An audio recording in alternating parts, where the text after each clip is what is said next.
Japan, a country that I've always wanted to see. And when I realized I could stop over in Tokyo on my way home from Thailand, I knew I had to make it happen. It felt like the perfect opportunity to finally explore this awesome country. So in the fall of 2024, I was on the final leg of a 3-part Thailand project with our ministry 59 Creative filming a pastor training project there. I'd never really even been to Asia, at least to Eastern Asia, until this project started like a year earlier. And now I've had the great opportunity to visit 6 Asian countries on my way to and from this project. I knew that I was going to be so close to Japan, and Tokyo had to be a great place to stop over if I could make it work. Once we nailed down the dates for our Thailand trip, I began looking for ways to use points to get me home. My airfare was covered through the project, but if I could use my point stash to get home, that would help cover some of the other expenses I'd have. So I found on American Airlines a flight from Haneda home to Atlanta for 41,000 miles plus $48 in taxes. I really wanted to fly in and out of Haneda because it's much closer to the city center of Tokyo than Narita. So I booked that flight and just needed to find a good flight from Thailand to Tokyo. After some searching, I found a flight on China Eastern from Chiang Mai to Haneda, but it included a layover in Shanghai. There were a few options on departure and layover times, so I took the chance to book the flight with a 20-hour layover in Shanghai, and I'll be making a video about my time in Shanghai soon. So now that I had my flights taken care of, I just had to figure out what all I wanted to see and do in Tokyo. I arrived late in the evening on a Monday and took the train from the airport to the Shibuya station. It was freezing cold that night, and I had a little bit of a walk up the hill from the station with my bags up to the hotel. I had a room for 2 nights, just a few blocks from the Shibuya crossing. This is like Times Square of Tokyo. Thousands of people and shops and stores and food all going just about 24/7. Thousands of people in the crosswalk all the time, always busy. I stayed at the Appa Hotel in Shibuya for $155 a night. I didn't use points and miles, I just booked it with cash. The room was nice, clean, the hotel was great, it was a great location, and I wasn't looking for anything luxury while I was there because I spent very little time in the room, so the hotel was perfect. I had 1 full day to explore Tokyo and did as much as I could using my feet and the trains. I walked around Shibuya, Meiji Jingu, Harajuku, Tokyo Tower, and other parts of the city.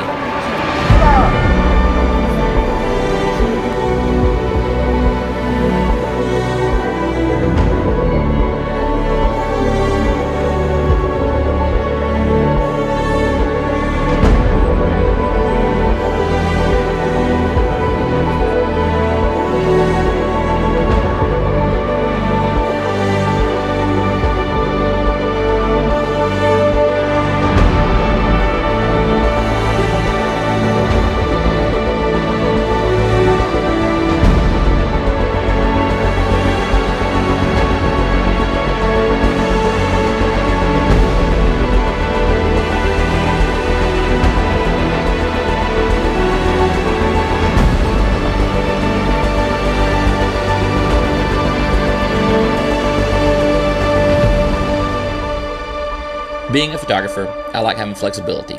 I don't like being stuck to an agenda that's preset when I have an idea of the things that I want to capture. Weather can kill your options, and it's especially hard to get to different places at the right time when you're depending on public transportation and just a little time. I tend to try to rent cars when I can for this purpose. So I decided the best thing to do was to rent a car to go to Mount Fuji. I booked a car near Shibuya so it'd be easy walk to pick the car up just from my hotel and easy to get out to Mount Fuji.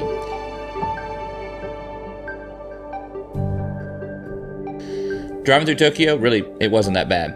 They are left side drive, and you do need an international driver's license there, but other than that, it was pretty easy. My Apple Maps got me around everywhere pretty well. Most of the road signs are written in English and Japanese, which helped a ton, knowing where I was going. And the drive out to Fuji was beautiful, but it was wet. I wasn't able to see any of the mountain the first day, and it was dark and dreary along the ride out there.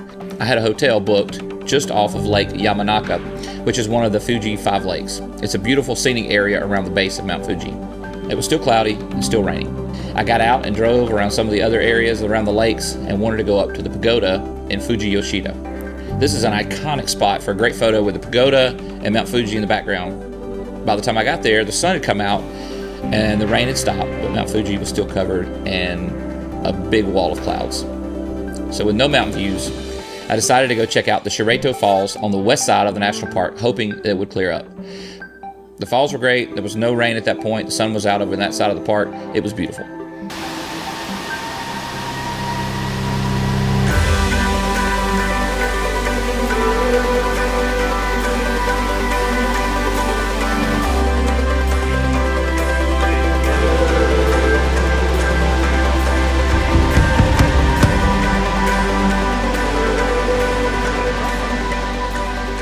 But my time was running short, and I had to get back and return the car by 7. And sunset was like 4:30, and it was like a little over a 2-hour drive. And I wanted to start driving back east towards Tokyo. But instead of taking the highway, I took the more scenic path down by the lakes in hopes that the clouds around Mount Fuji would clear. So I drove north and then east around the mountain, and it was still covered and couldn't see anything. It was covered in clouds. Everything else was clear, but the mountain was covered. So about 3:30, not too long before sunset, I came around the curve, and there it was. The clouds were clear, Fuji was out, and I could see the whole thing.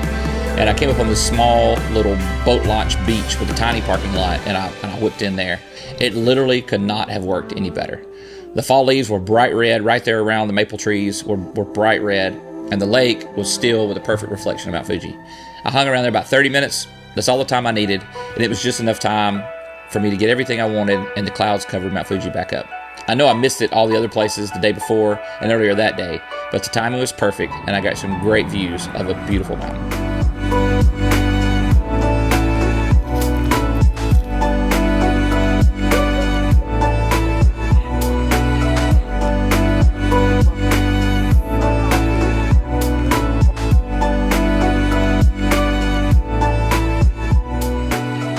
So after a couple days outside of town, I had almost one more full day to explore Tokyo before flying out that afternoon.